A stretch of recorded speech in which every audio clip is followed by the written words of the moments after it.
What's up, YouTube? Fuck, it's so bright. Here's a video on cardio. More specifically, cardio as pertains to the bodybuilder, and most specifically, the bodybuilder who wants to step on stage, you know, shredded, lean, etc. So, we got Eric Helms do another Q&A for us. I hope you guys enjoy this video, and I'll see you at the end. All right, we got a question from 3DMJ or Paulino Angel. What up? Right. What up? What's up, Paulino? Shout out to the Angels. He asks, what are the differences between low intensity and high intensity cardio? So low intensity cardio is cardio done at a lower intensity. And high intensity cardio is when you're doing the cardio at a higher intensity. Next question? No, I'm assuming what he's lazily asking, Paulino, is what is the benefits of one over the other for getting leaner, and when should you use them and why? Yeah. Higher intensity is always the best for getting leaner. However, what is best for getting leaner is not the only thing you're trying to do during a prep. You're also trying to live as a human. And keep muscle. Keep muscle, stay sane, and not get hurt. And if you do, you know, frickin' stair sprints every day, you're gonna have a really tough time lifting. Yeah.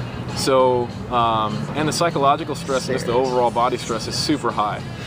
I have done everything from frickin' 4 20 to 30 minute high intensity interval sprint training sessions outside a week to no high intensity and only walking around the block with my wife twice a day.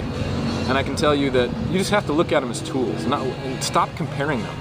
They're not comparable.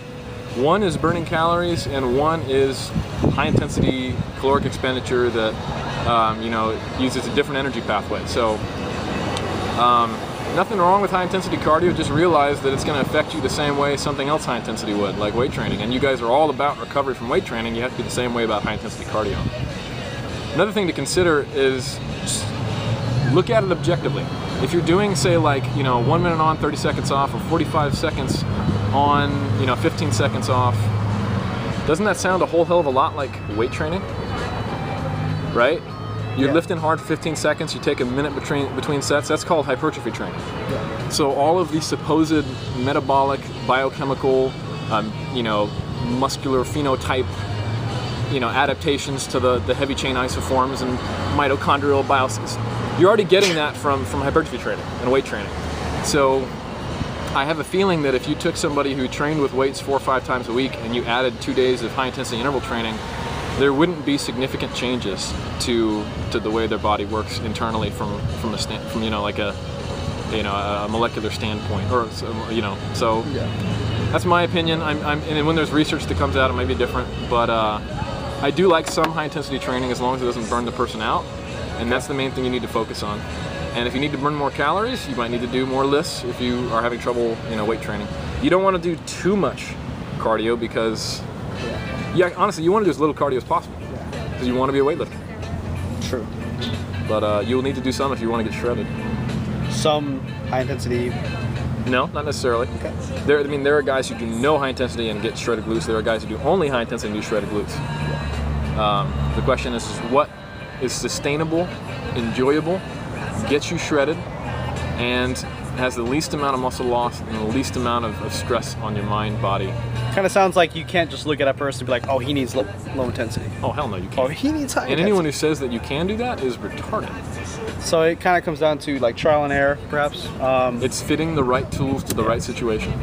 Okay. Because even among the same person, if they do a different weight training program, they will need a different cardio setup. Yeah. Like if I started getting into some crazy strength training while in a deficit, I might not be able to really do some like 5 high intensity cardio sessions per week.